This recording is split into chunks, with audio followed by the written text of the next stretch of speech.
Fala meus amigos, estamos começando aqui mais um vídeo do canal e no vídeo de hoje a gente vai falar sobre o Oscar, né? Ontem foi o Oscar, a premiação do Oscar, e a gente vai falar um pouco a respeito sobre os vencedores, né?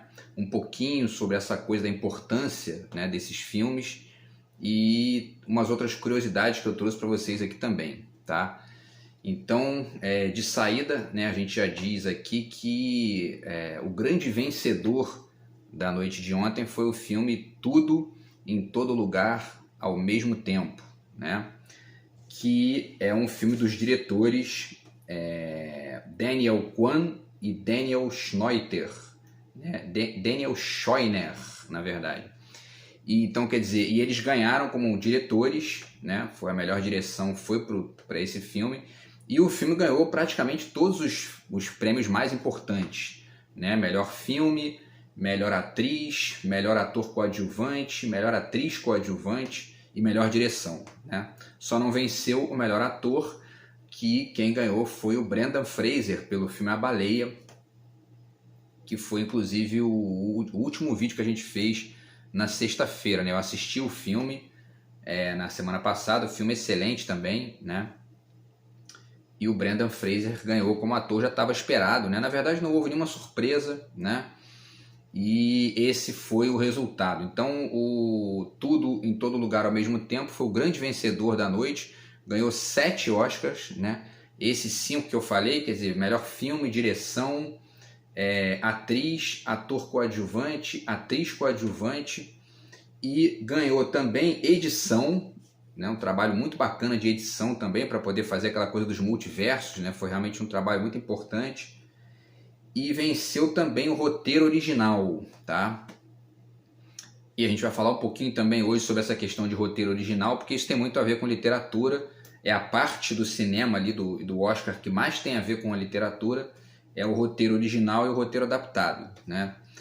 Enfim, então, esses foram os grandes, né, vencedores, a gente falou aqui, né, os prêmios principais, e teve outros prêmios também, né, que a gente registra, né? A melhor animação, que foi o Pinóquio, do Guilherme Del Toro. O documentário foi o Navalny, né, que fala sobre um russo lá, enfim, né, a história de um russo. O filme A Baleia, do Brendan Fraser, ganhou também maquiagem e penteado. Figurino ganhou Pantera Negra 2. Filme internacional que estava concorrendo, o Argentina 1985, né, do Darín, que eu também fiz vídeo sobre ele aqui. O Darín não venceu, né? Quem venceu foi o Nada de Novo no Front, filme alemão. Efeitos visuais, o Avatar venceu, né? O Caminho da Água. Curta de animação, O Menino, a Topeira, a Raposa e o Cavalo. Design de produção venceu também o Nada de Novo no Front, tá? Trilha sonora também venceu o Nada de Novo no Front, que ganhou também fotografia, né? E outros, né? Enfim, outros prêmios aqui. Prêmio de som, o Top Gun Maverick venceu esse prêmio de som, o Oscar de som, né? O roteiro original, quem venceu, como eu falei, foi o Tudo ao Mesmo Tempo em Todo Lugar, né? Tudo em Todo Lugar ao Mesmo Tempo, né? Eu sempre me confundo aqui com esse título. E o roteiro adaptado venceu o filme Entre Mulheres, da Sarah Polley, baseado num romance de mesmo nome, da Miriam Toews, tá? Enfim, e a canção original venceu o Nato Nato, do filme indiano RRR, né? Revolta, Rebelião, Revolução, tá? Então, quer dizer, o Tudo em Todo Lugar ao Mesmo Tempo venceu, né? Foi o grande vencedor da noite, um filme que fala sobre os multiversos, mesclados aí com a questão, né, da história humana, com a história da personagem da Michelle Yeoh, né, que venceu como melhor atriz, e ela está com alguns problemas na vida dela ali, e, enfim, ela cai né, numa lógica de multiversos ali, e as coisas começam a variar de forma frenética, e é um pouco sobre teoria da probabilidade também. Enfim, o filme mescla várias questões científicas contemporâneas com uma narrativa artística para poder pensar, né, a conexão disso com a vida humana, com a vida da gente, né? Então é um filme interessantíssimo, vale muito a pena quem ainda não viu, e também vale a pena ver o vídeo que a gente fez aqui sobre o filme, tá? E muita gente fala, né, vale falar também o seguinte, muita gente fala que não, porque o Oscar é um prêmio muito comercial, os filmes são, né, sempre muito pobres e tal, e não vale a pena falar a respeito, e muito menos filosoficamente. Eu discordo plenamente disso, ainda que a gente tenha prêmios que são um pouco mais sofisticados, né, que dão ali estatuetas ou prêmios, enfim, né, para filmes mais complexos, né, realmente mais profundos. Isso não significa que os filmes premiados pelo Oscar sejam necessariamente ruins, né? A gente tem na história aí filmes meio, né, toscos aí que venceram, mas no geral os filmes também apresentam questões interessantes para a gente pensar filosoficamente. E a filosofia é esse olhar sobre tudo, né? E inclusive o cinema, a produção artística e as interconexões dessas produções com a sociedade, né? Inclusive cito para vocês aqui esse livro do Simone Regazzoni, né, A Filosofia de Lost, tá? Que é um livro no qual ele aplica, né, o pensamento filosófico à série Lost, a famosa série Lost, né? Enfim, e a gente pode fazer isso, né? A filosofia de Lost, pode fazer a filosofia do filme Tudo em Todo Lugar ao mesmo tempo, pode fazer a filosofia do filme A Baleia, pode fazer a filosofia de todos os filmes, né? E pensar o quanto que esses filmes dizem questões do mundo, né? E do que a gente vai vivendo, né? Além disso, os cineastas também produzem livros, né? Tenho dois aqui que eu cito para vocês como dica, né? Esse livro aqui, Em Águas Profundas, do David Lynch, né? Um dos grandes cineastas aí da história do cinema, né? O famoso filme Cidade dos Sonhos, né? Um grande filme.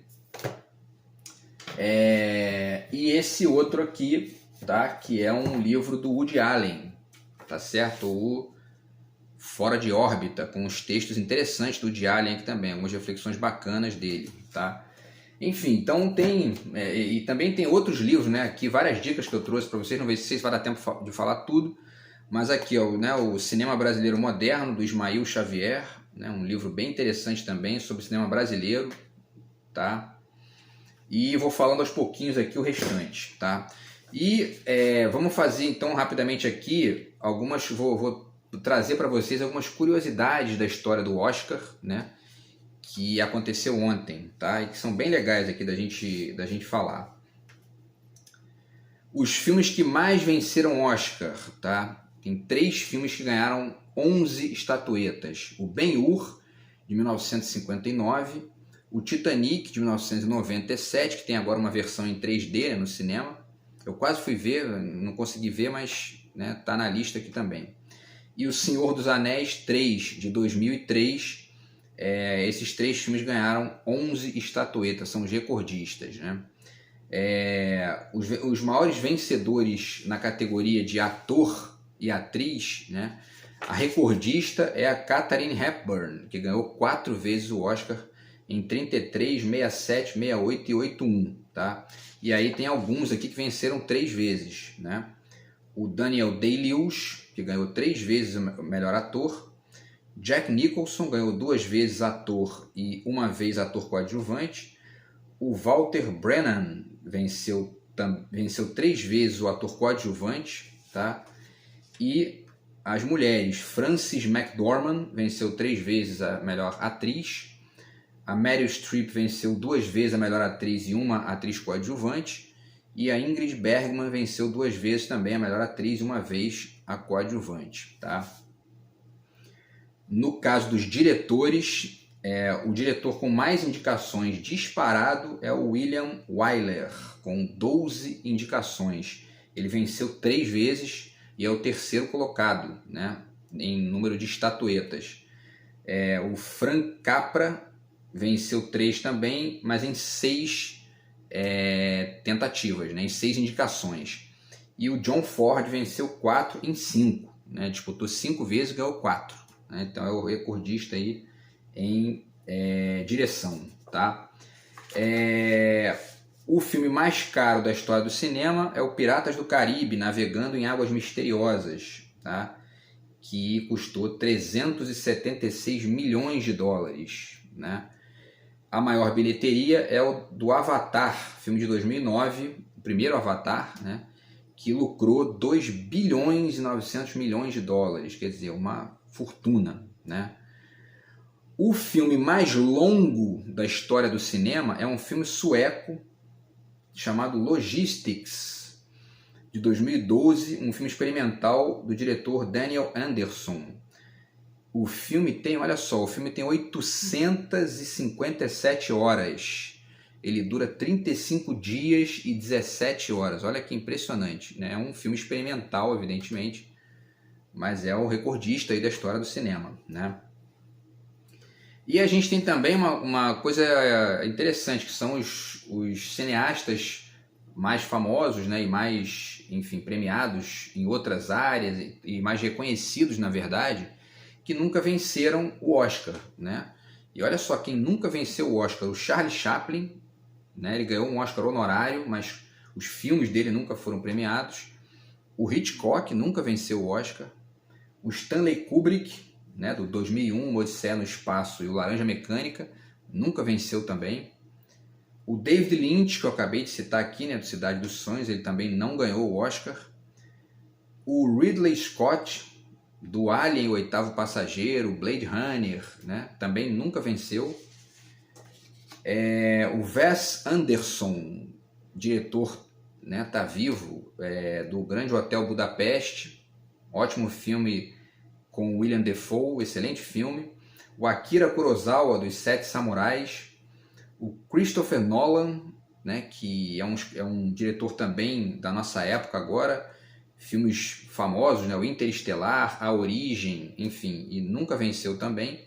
E o Brian De Palma também nunca venceu, que é o diretor dos Intocáveis. É um filme famosíssimo também. E aí, pra gente que curte literatura também, né, vamos falar sobre os filmes que foram baseados em livros e que ganharam o Oscar, tá?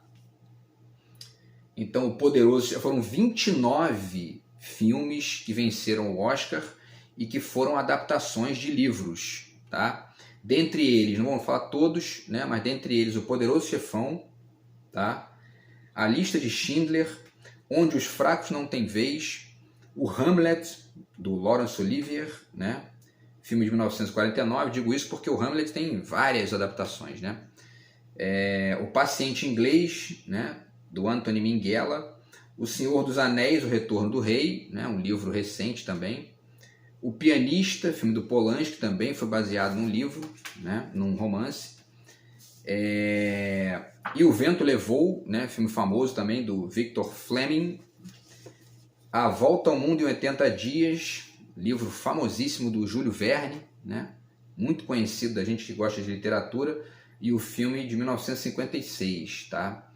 Quem Quer Ser um Milionário, né? Do Danny Boyle, que foi um dos últimos aí a vencer o Oscar, tá? Todos esses filmes baseados em livros, né? Então, legal, né? O pessoal a gente escreve o livro e às vezes vira filme, né? E adaptado para o cinema, e gera aí uma nova linguagem ali falando a respeito enfim, daquela situação ali que está narrada no livro, né? Vários filmes brasileiros já concorreram ao Oscar também, né? O Pagador de Promessas, de 1962, foi o primeiro a concorrer ao Oscar, do Anselmo Duarte, e ele ganhou a Palma de Ouro de Cannes, né? Não venceu o Oscar, mas venceu Cannes, que, né, tem a mesma importância do Oscar, né?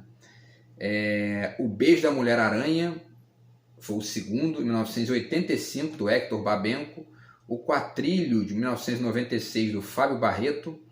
O Central do Brasil, do Walter Salles, em 1999, que inclusive a Fernanda Montenegro disputou também melhor atriz, né? E o Democracia em Vertigem, de 2019, da Petra Costa, que foi um filme sobre o impeachment, o golpe contra Dilma, né, que também disputou o Oscar, tá? E aí volta essa questão, né? A relação do cinema com a filosofia, né? O cinema é uma produção e é uma produção que nasce na indústria, né, cinematográfica dos Estados Unidos e de outros países também, especialmente dos Estados Unidos, que tem uma história aí, né, de investimento no cinema, e não é à toa. Isso diz muito também do que é a política externa dos Estados Unidos, né, e do que é também a forma como eles sabem que a arte influencia muito, né, a cabeça das pessoas, né, o quanto que o cinema dita muitas vezes um debate social sobre alguma coisa, sustenta estereótipos também, né, porque a gente sabe que da mesma maneira que um filme, né, que o cinema pode levantar questões muito ricas, como é o caso com Tudo em Todo Lugar ao Mesmo Tempo, essa questão dos multiversos, né, e outros filmes que a gente vai falar aqui também, mas ao mesmo tempo o cinema muitas vezes é responsável por sustentar estereótipos, né? Foi o caso, por exemplo, durante muito tempo com os árabes, né? Que invariavelmente no cinema americano eram vendidos como vilões, né? E também os russos, né? Enfim, e os próprios latinos também, que sempre aparecem ali como coadjuvantes ou vilões que acabam sempre sendo derrotados no final. Então tudo isso reflete. É importante que quando a gente veja um filme, a gente tenha em mente que aquilo ali não é apenas uma peça montada para divertir as pessoas só, né? É claro que também, a gente tem que curtir, tem que se divertir ali, tem que rir, tem que chorar, mas também tem que pensar, porque senão a gente é engolido por aquilo, né? E fica às vezes reproduzindo esses estereótipos, esses rótulos, né? Essas ideias pré-fabricadas ali, que tem conexão muitas vezes com um jogo de interesses que também é político, né? É estético, é filosófico, é político, né? Tem uma série de questões em jogo aí, né? E aí cito alguns exemplos, né? O Parasita, o filme que venceu em 2020, é nitidamente um filme que fala sobre as diferenças sociais na Coreia do Sul, né? Ao mesmo tempo em que também questiona alguns elementos da identidade humana ali também, das relações humanas, né?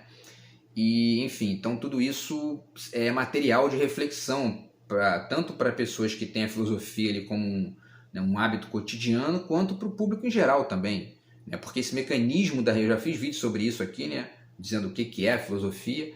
Esse mecanismo da reflexão, do pensamento crítico, está em todo mundo, né? Não está só no filósofo profissional, vamos dizer assim, né? Ou no filósofo. Eu não gosto muito dessa palavra profissional aplicada à filosofia. Então, o filósofo, né, digamos ali, o filósofo acadêmico, né, a pessoa que está estudando mais ali esse debate específico.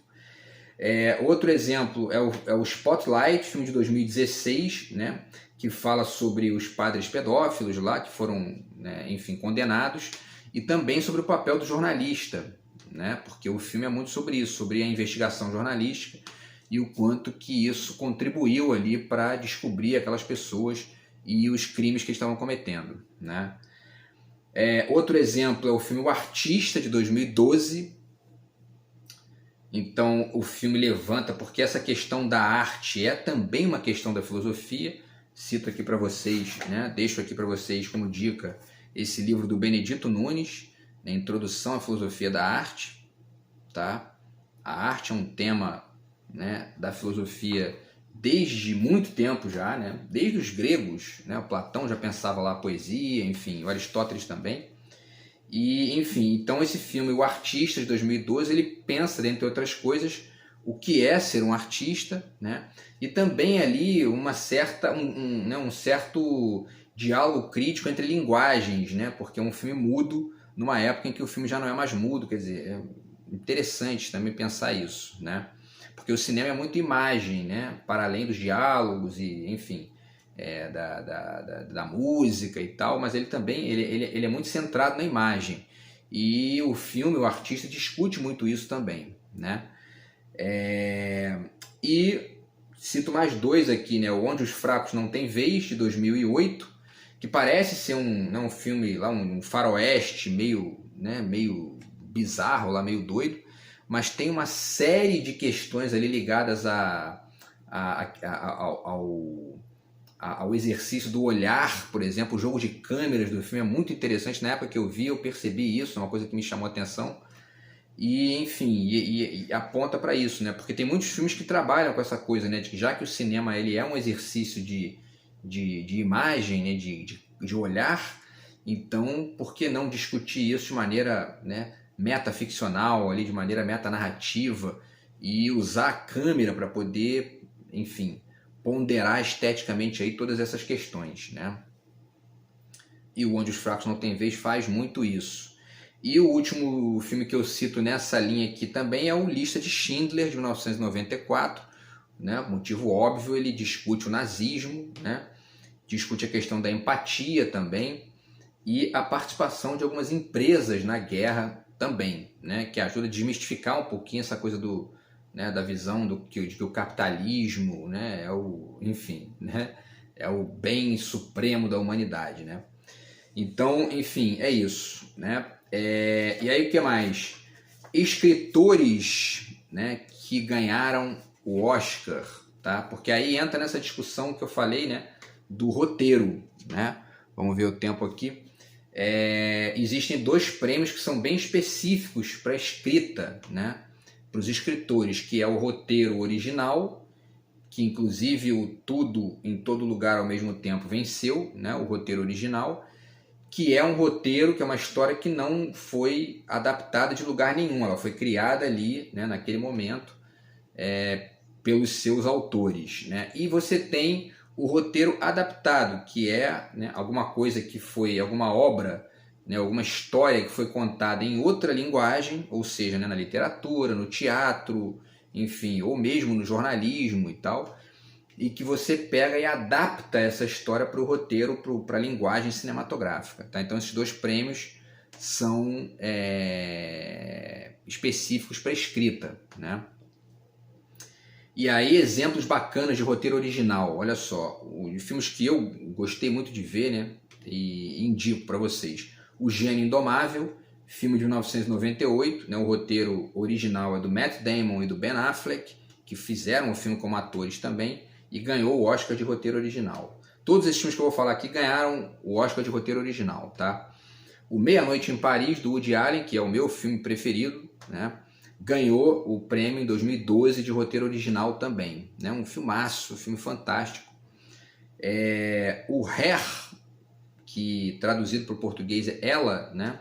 Do Spike Jonze, né? Enfim, de 2014, venceu o Oscar também, com Joaquin Phoenix, e a Scarlett Johansson faz a voz ali daquele, né, daquele mecanismo ali que ele está se conectando, né?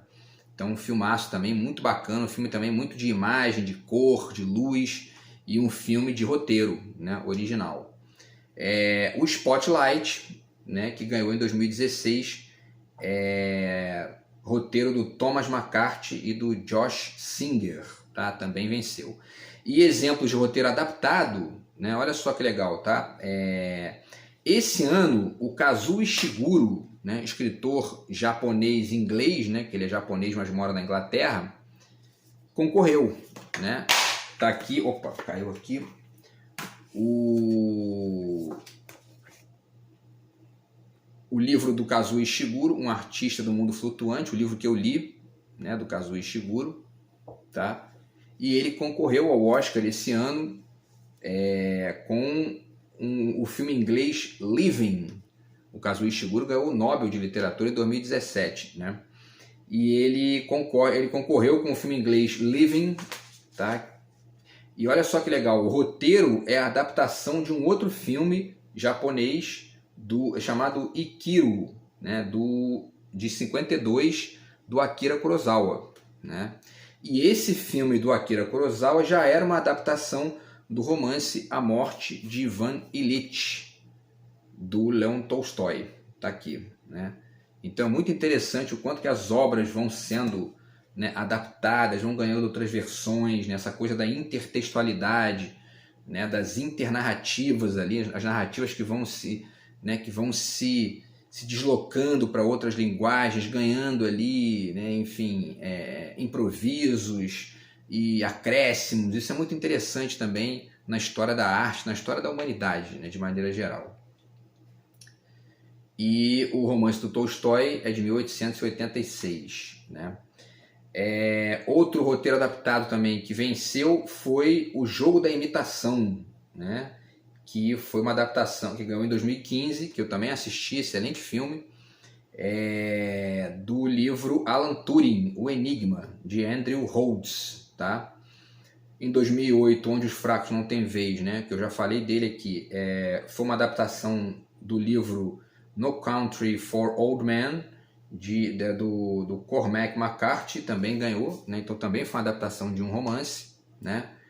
O Pianista, filme de 2003, que também é uma adaptação de um livro chamado Smirk Miasta, do Vladislav Spielman, que é justamente o protagonista, né, do filme. É o personagem, ele é o personagem que o Adrian Brody faz no filme, né? E em 2002 ganhou Uma Mente Brilhante, né, que é a adaptação do livro de mesmo nome da Sylvia Nazar, tá, que é a história do John Nash, né, também vencedor do Nobel, né? E aí, escritores, né, aqui eu já falei, isso aqui, essa parte aqui eu já falei. E aí, para finalizar o vídeo, tá chegando aqui no final, né, a gente vai falar um pouquinho sobre os escritores mais adaptados, tá? Que também é uma questão legal para a gente conectar o cinema com a literatura, porque essas linguagens estão o tempo todo em diálogo, né, lá no Oscar, aqui no nosso canal também, né, e na vida da gente de maneira geral. O Shakespeare é disparado o autor mais adaptado para o cinema, o autor da literatura, né, mais adaptado para o cinema, com 891 adaptações. Olha só. Em segundo lugar, o Anton Chekhov, escritor russo, com 342, quer dizer, quase um terço ali, né, para baixo. Pertinho dele, o Charles Dickens, com 328 adaptações. O Edgar Allan Poe, escritor, né, dos Estados Unidos, com 254 adaptações, grande escritor também. E em quinto, o Alexandre Dumas, com 246. O escritor vivo mais adaptado é o Stephen King, que é o 18º da lista, com 145 adaptações, tá? E para finalizar, pessoal, os filmes brasileiros, os livros brasileiros que viraram filmes, tá? O Alto da Compadecida, do Ariano Suassuna, né? Virou filme no ano 2000. Capitães de Areia, do Jorge Amado, em 2011. Macunaíma, o famoso filme, né, do Joaquim de Andrade. O filme é de 68, tá? Lisbela e o Prisioneiro, filme de 2008. Memórias Póstumas de Brás Cubas, filme de 2001, né, baseado na obra do Machado. Morte e Vida Severina, do João Cabral, foi filmado em 77. O Vidas Secas, do Graciliano Ramos, tá, filmado em 63. A Hora da Estrela, da Clarice Lispector, filmado em 85. E o Orfeu Negro, que é uma peça do Vinícius de Moraes, filmado em 1960. Beleza, pessoal? Então é isso, tá? Ficamos aí por aqui. O Oscar, então, foi ontem, né? O grande vencedor do Oscar foi o Tudo em Todo Lugar ao Mesmo Tempo, tá? Filme dos Daniels, né? Que venceu todos os prêmios mais importantes, menos de melhor ator, que ficou com o Brendan Fraser, tá? E a gente indica aí o filme. Quem não viu ainda, o filme é muito bom, muito interessante, não só do ponto de vista cinematográfico estrito sensu, mas do ponto de vista filosófico também. Ajuda a gente a pensar em outras questões aí, conexões com a física, com o comportamento humano, enfim, tá? É filosofia para dar e vender. Beleza, pessoal? Então é isso, a gente se vê no vídeo de amanhã. Grande abraço e fui!